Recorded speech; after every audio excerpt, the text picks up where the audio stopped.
me see if there's a space.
Well, good morning, everyone.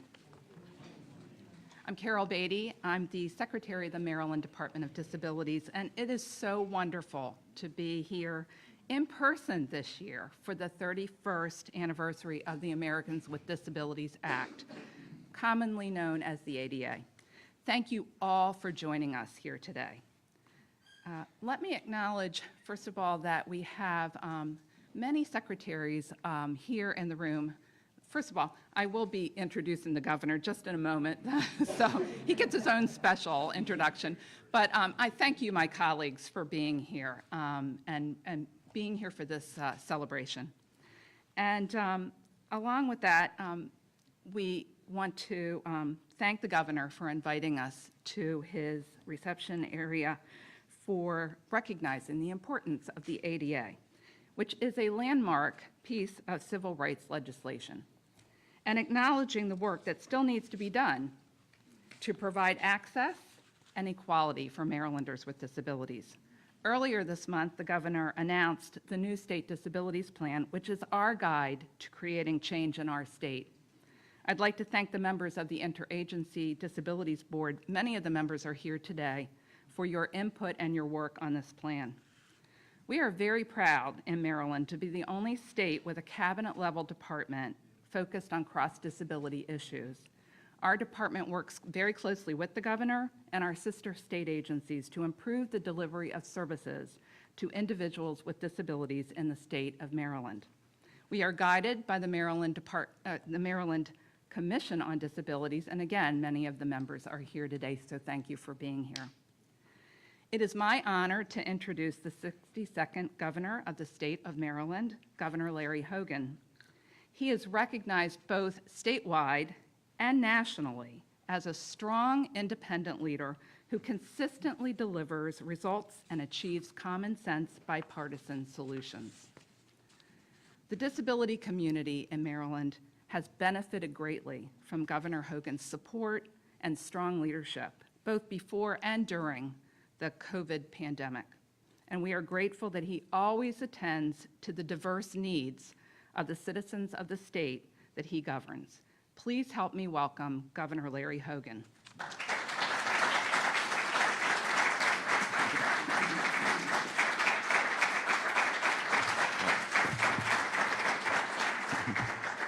Well, good morning, everyone. Thank you very much.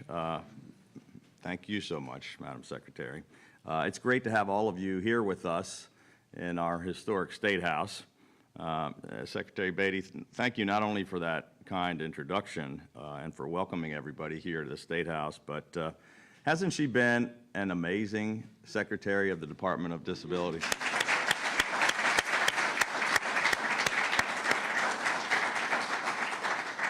So I want to thank all of our other cabinet secretaries who've joined us today. I want to thank Secretary Beatty and her amazing team at her department and all of the folks that sponsored our event here this morning. It really is an honor to be able to join with you to commemorate the 31st anniversary of the signing of the Americans with Disabilities Act, which brought about a shift in attitudes in America and brought new opportunities for many more of our citizens to gain equal access to communication and transportation and for better access to their communities. For 6.5 years now, as governor, I've traveled all across the state from one corner of the state to the other. I've had the amazing opportunity to meet countless people from all walks of life, including so many Marylanders with disabilities and their families. And having those opportunities has only deepened my belief that Maryland is stronger when all of our citizens are able to contribute to their communities and reap the rewards of those contributions. Our administration remains committed to doing everything we can to make sure that adults with disabilities can obtain meaningful work, that our schools and public places are examples of inclusion in both attitude and action. That is our vision. And together with all of you, we have been working hard to make it a reality. We eliminated sub-minimum wage for people with disabilities with the full implementation of the Ken Capone Act. The statewide IT accessibility initiative has worked to make our state's websites, including our COVID response and recovery pages, accessible to all Marylanders. And earlier this month, I was pleased, as the Secretary mentioned, to announce the release of our new state disabilities plan, which provides a framework for delivering, monitoring, and improving our state services. We truly are making incredible strides to improve access for everyone, but there is still so much more left to be done. Today, the state of Maryland is taking another step forward to ensure that all our citizens are confident in their ability to contribute to their communities and assured that those contributions are valued by all. In just a moment, I will be signing an executive order making every July Disability Culture and Achievements Month in the state of Maryland. Throughout the month, we will promote and enhance events and activities all across the state focused on disability, pride, culture, and contributions to society. And I want to thank each and every one of you for the incredible work that you do in our communities and for truly embodying what it means to be Maryland strong. Before I enact the executive order, I want to take a moment to recognize a very special guest who is joining with us today. 6-time Paralympic medal-winning swimmer and Maryland native, Becca Myers. I'm so proud of you.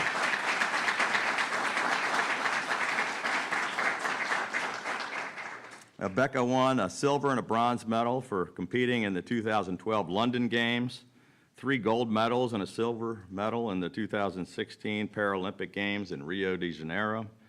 And she was very much looking forward to competing once again this year, where I think she was going to bring home several more gold medals to Maryland.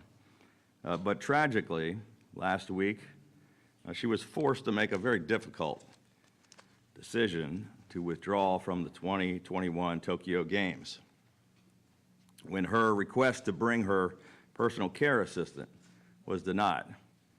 I was one of many who immediately called on the United States Olympic and Paralympic Committee to reverse that decision. Becca deserved to be able to compete, and while we're all so disappointed for her, I got the chance to tell her just a moment before this started that I'm unbelievably proud of her for having the courage to speak up and to speak out about this injustice. Aren't you proud of her?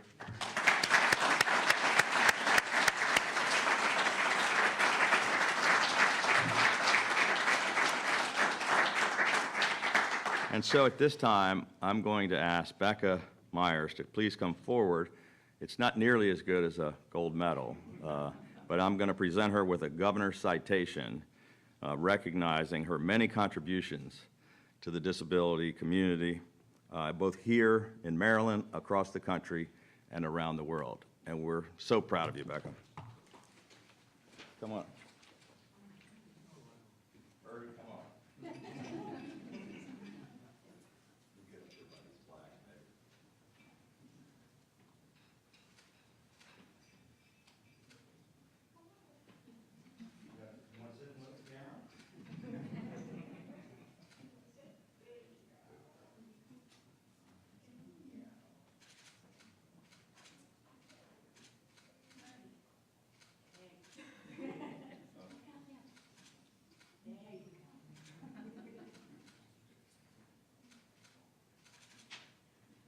So let me just take a moment to read this. It's dated today, it's signed by myself, the Lieutenant Governor, and the Secretary of State of Maryland, and it says, be it known that on behalf of the citizens of this state, in recognition of your athletic ability and exceptional talents, including winning 6 medals in the 2012 and 2016 Paralympic Games, and your bravery for highlighting the issue of inequality and access for people with disabilities. Maryland is very proud to support your efforts to help the world understand that accommodations are not optional and that people with disabilities deserve access to participate and compete in the pool and in all aspects of life. So we're pleased to confer upon you this governor's citation today.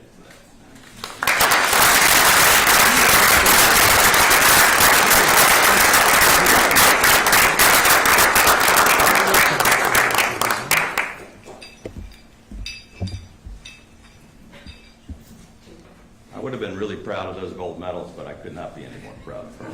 Just an amazing young woman. Thank you so much for being here with us today.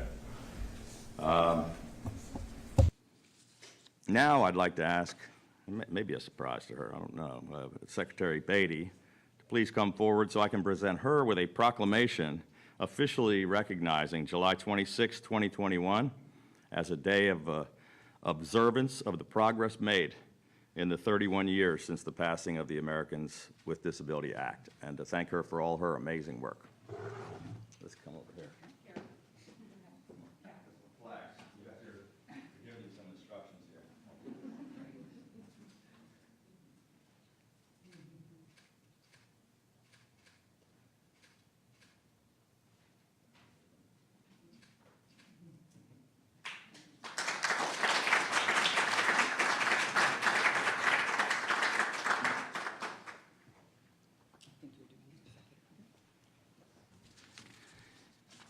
And now I'm going to sit down and sign this executive order.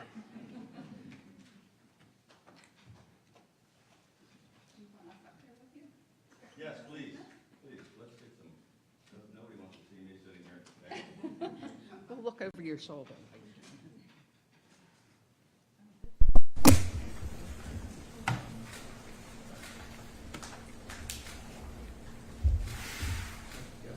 Secretary of State John Williams.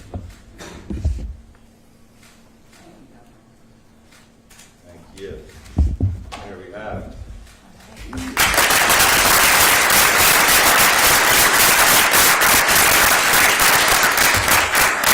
I'm going to give Becca, she didn't get the gold medal, I gave her a beautiful governor's gold coin, and now I'm going to give her the pen that I signed.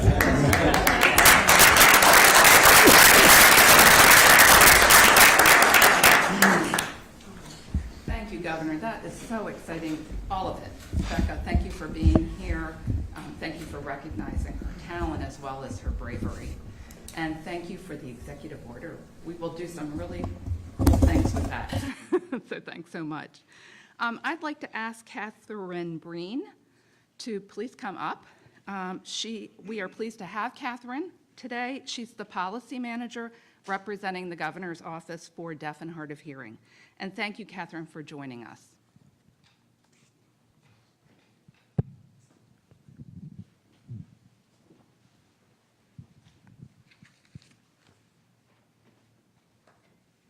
Thank you for the wonderful introduction. I just want to make sure everybody can see me.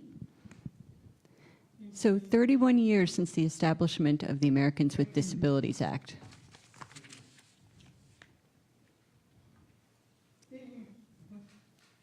So really, it's been almost 50 years since the enforcement of policies related to the deaf and hard of hearing, starting with the Rehab Act of '73, followed up by the Individuals with Disabilities Education Act, the Video Communication Accessibility Act, and now the Americans with Disabilities Act, all of which have a tremendous impact on the deaf and hard of hearing community.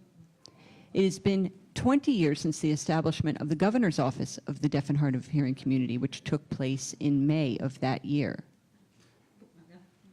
We are the only state that has an office that reports directly to the governor on issues related to the deaf and hard of hearing constituents of the state of Maryland. In addition to that, the legislation passed a bill recognizing the need for that, which is how that office came to be. Now, the Governor's Office of the Deaf and Hard of Hearing works with the principles of the Americans with Disabilities Act to ensure accessibility for deaf and hard of hearing constituents in the state of Maryland. For example, encouraging the promotion of the deaf ecosystem, making sure that deaf and hard of hearing entrepreneurs have the same abilities as anyone else within the state of Maryland. In addition to that, we are working on things like an interpreter bill to address issues related to interpreters. We also have certified deaf interpreters like the one you just saw up here, providing more accessibility to deaf and hard of hearing constituents. And I'm pleased to report that research recently found that Maryland was one of the top states in the nation in terms of providing accessibility to COVID-related policies, programs, and matters. So we want to recognize the work of this administration as well as the director of the Governor's Office of the Deaf and Hard of Hearing, Kelby Brick, who unfortunately couldn't be here today. We've seen the COVID pandemic impact the deaf and hard of hearing communities in a variety of ways, everything from employment to housing to increased instances of isolation, as well as dire situations in healthcare where deaf and hard of hearing people have had very limited access, the inability to read people's lips with the requirement of masking and so forth and so on. We are very hopeful that now as we reach the end of this pandemic, we will see disparities in healthcare as related to disabilities improve. Now, I am very happy to introduce Director David Bahar from the Telecommunication Access of Maryland program, also known as TAM. Prior to joining us 2 years ago, he comes from the Virginia Department of Deaf and Hard of Hearing. He was the manager of Relay there. Previous to that, he has a wealth of experience in legislative matters. He was critical in the establishment of the 21st Century Communication and Video Accessibility Act that I previously mentioned. So without further ado, Director Bahar.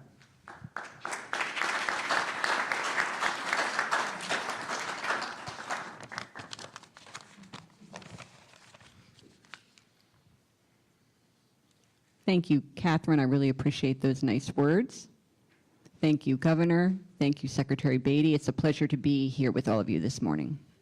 So 31 years after the signing of the Americans with Disabilities Act, there are still people in the state of Maryland who remember a time when the telephone itself was novel technology.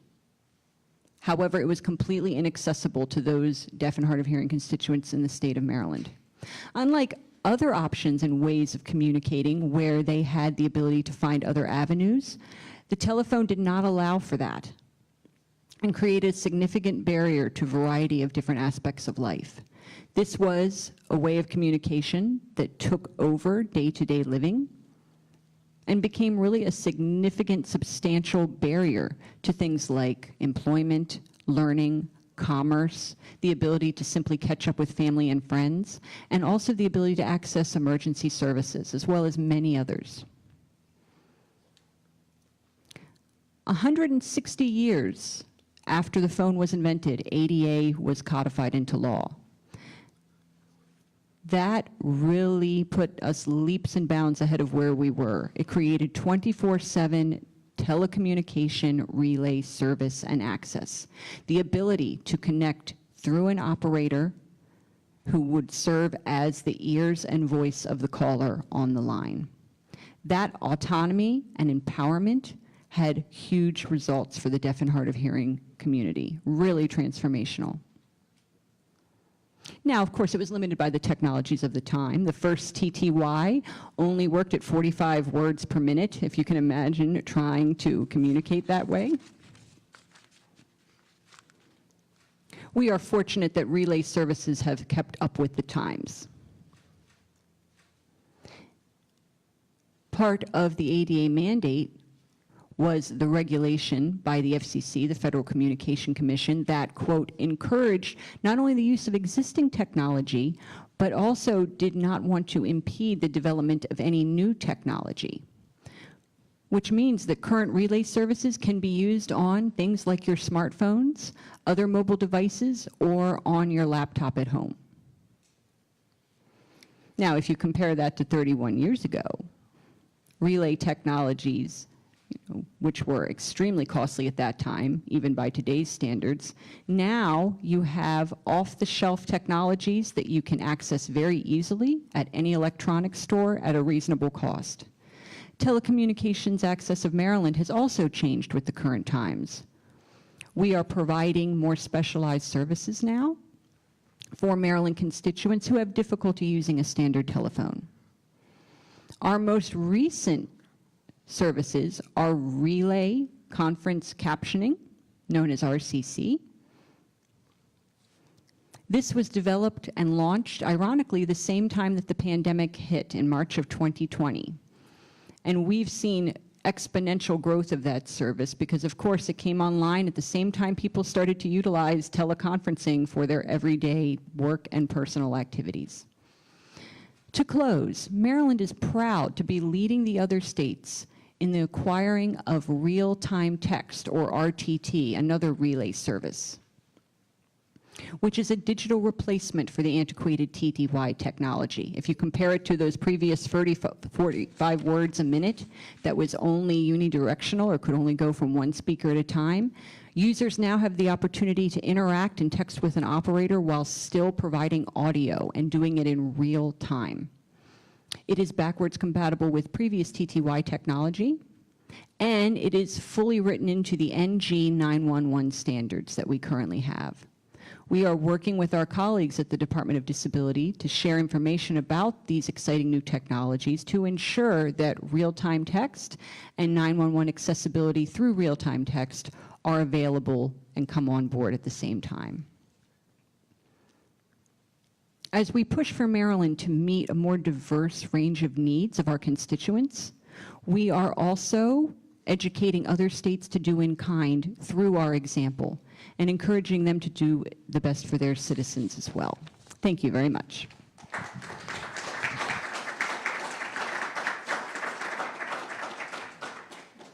Thank you, David. It's now my pleasure to introduce our second guest speaker, Mark Riccobono. Mark was diagnosed with glaucoma and aniridia at age 5, and nonetheless, he attended public schools, graduating with honors. Mark earned a degree in business administration, and after graduation, he became the director of the Wisconsin Center for Blind and Visually Impaired. Later, he took a position with the National Federation of the Blind and earned a master's degree in educational studies. While serving as the educational director of the NFB Jernigan Institute, Mark navigated, this is like a little tidbit about Mark. He navigated a car equipped with non-visual technology at the Daytona International Speedway. That's pretty cool. At its 2014 convention, the NFB elected Mark as its president, and he has been reelected by the membership ever since. Mark and his wife, Melissa, have 3 children, and they live in Baltimore. Mark?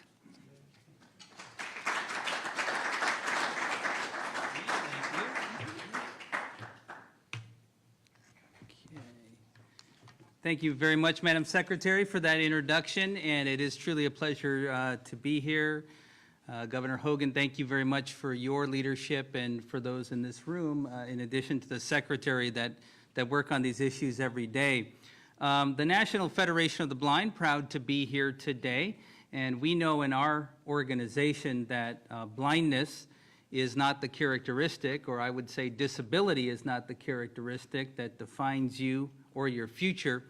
And every day we work on raising the expectations for blind people because we recognize that low expectations stand between blind people and our dreams, and that is certainly true for all people with disabilities. As America's civil rights membership organization of blind people, we're truly proud that Maryland is the home, has been the home for our national headquarters since 1978, which you can see if you're getting ready to go through the tunnel in South Baltimore. You undoubtedly have seen our building and our sign. We're proud to make Baltimore our home and to continue to do that, especially today in this state, which continues to lead the nation, as has already been detailed, on disability issues. And I just want to echo my appreciation both for the Secretary and for the Governor on putting disability front and center in so many ways. The Governor already mentioned the fact that Maryland is one of few states to eliminate the provision to pay people with disabilities less than the minimum wage. We haven't convinced Congress yet that this is a no-brainer idea, but Maryland's done it. And so again, we're leading the way on technology accessibility, on so many other areas, and I think it's because the Governor and the Secretary have prioritized not just disability, but bringing people with disabilities to the front of the conversation so that people with disabilities are leading the conversation about how to make Maryland an innovator in so many ways. And that's why we're very proud to be here today and to be part of the Maryland effort to lead the nation. So on this 31st anniversary of the Americans with Disabilities Act, what comes to mind for me is the fact that the creation of the Act 31 years ago was a good start to codifying in law what the Governor described as the action and attitude that we want to see throughout the community. But we're really seeing a shift in that understanding through that action and attitude and leadership here in Maryland. Accommodation used to be the standard, but because of strong leaders and because of the voice of people with disabilities, that is shifting to making sure that we're planning and building our society to include people with disabilities from the beginning. That inclusive truly means considering and planning for people with disabilities to be an active part of the community, not just a thought afterward. And there's no other issue that is so critical there than access to the internet, which the Governor also mentioned. We do this for buildings today, right? We build them to have people with disabilities in mind. The internet and websites are the built environment of the future, and they need to include people with disabilities from the beginning. And this state is helping to lead the nation in that regard, building it into our technology, our services, and working together to figure out how to innovate as new things happen is so important. Finally, I'd like to again commend the Secretary and the Governor on what we have seen happen during the COVID-19 pandemic. As an organization of blind people, when we have found issues related to access to testing or vaccines, we've been able to call upon the administration to help fix it, and we've gotten responses. And also, as the state shifted its response in voting during the last cycle, we again saw a very responsive administration to making sure that people with disabilities had a variety of ways to have equal access to their right to vote. So as I think about action and attitude and what disability and culture and achievement means in Maryland going forward, I'd just like to say, and I think this might be the first public place, that it is the intention of the National Federation of the Blind to make Maryland, specifically Baltimore, our national headquarters, the home of the first civil rights museum on blindness in the country.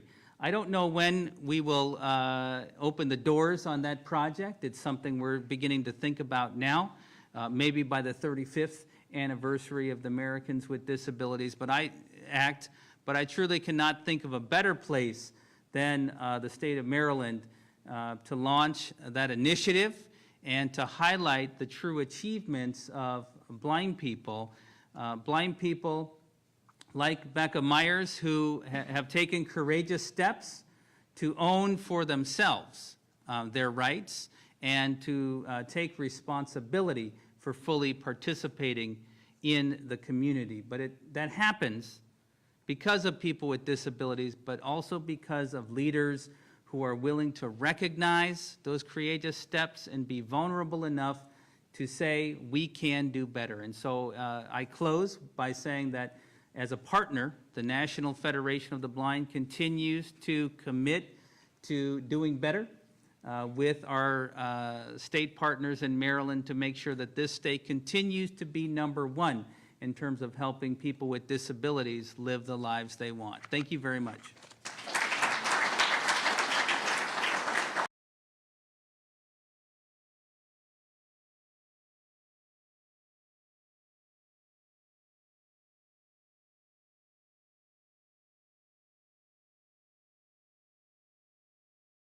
Speakers today. Thank you. And in closing, I would like to thank Governor Hogan for your leadership on these very important issues. Equality and accessibility are just words if we don't put action behind them. Your actions like today's executive order help us to change Maryland for the better for people with disabilities. So as we adjourn, I'd like to ask each of you to commit yourselves to making Maryland more accessible. In the bags that you'll be receiving, we've included some tips to help make your communication, Word documents, emails, social media, more accessible. So please take a bag and take a look at some of the information that's included. And thank you and have a wonderful day.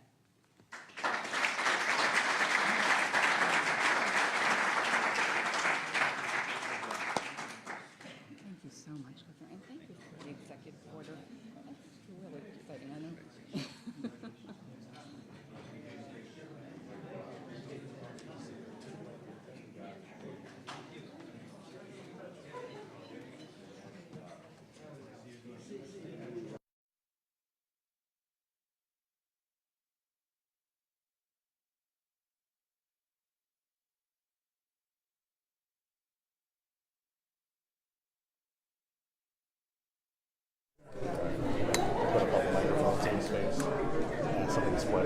Do you have a stick?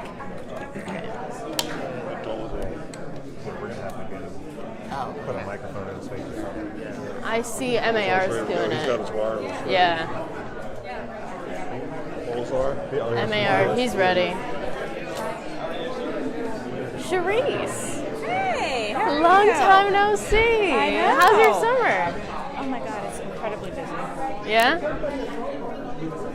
Well, so a number of people all across the country, I think, reached out and expressed our frustration and concern with the decision by the Olympic Committee and the people in charge of the Paralympics. It really was an outrageous decision. I understand that people are being safe with COVID and it's not a typical game, but these athletes have trained so hard for all these years that are ready to compete. And Becca had a terrible experience in Brazil where she was on the floor of her room, curled up in a ball because she didn't know how to get to the food service in the Olympic Village, and there was nobody to help her, so she didn't want to go through that again. I told her backstage that I was very proud of her being a gold medal winner for Maryland, but I was even much more proud of her for having the courage to speak up and speak out and set an example for all those younger athletes coming up behind her. Hopefully we won't have to go through the same thing. What was your response when you said, look, I'm the governor, this is money? Well, it wasn't quite like that. I mean, a lot of people weighed in, and they just, they stayed firm in their decision. I think they're going to regret it. Obviously, there's been a lot of coverage all across the country about what an injustice it is, and there's a whole lot of problems with this Olympics, but that was probably the one that stood out the most for me. Governor Hogan, the mayor released the crime plan last week, a 5-year plan that includes talking about parole and probation. What do you see as your role to strengthen parole and probation from the state level to help with the city? Yeah, well, so we put 228 parole and probation officers into the city, put them in every single precinct. I appreciate the 5-year plan. I mean, we've all been working on the long-term aspects to crime, but I'm more concerned about the crime this weekend, which is going to take cracking down on violent criminals, arresting them and prosecuting them and keeping them in jail.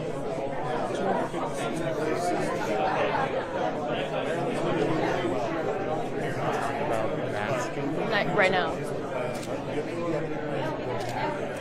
So the great news is that we're one of the most vaccinated states in America, and far less than 1% of the people who are vaccinated ever get the vaccine. As I mentioned last week, 100% of our deaths and 95% of our hospitalizations are unvaccinated people. We're at 76% of everybody over 18 is vaccinated here. 93% of our older folks are the ones who are having most difficulty with health, being in intensive care or dying from the virus. 93% of them are vaccinated, so we're going to continue to be better than nearly every state in the country.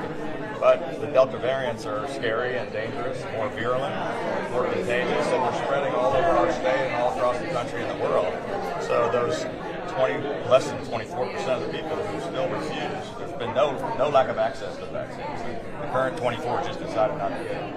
So we're going to keep trying to convince them one at a time that they're going to be safer, their families are going to be protected, and their communities are if they would all get the vaccine. Have there been conversations on scaling things back, usually did things to trend in the wrong direction? I mean, we have lots of input and discussions on every single day. We have a great team that's weighing in with lots of advice, but we don't see any. The only action we need to take is people to get that vaccine. That's it, guys. Thank you. Governor Hogan, Watch can the you dog. Step on the dog. Mackenzie, sorry, I got here late. You're so I good. didn't know No, if you're good. You're good.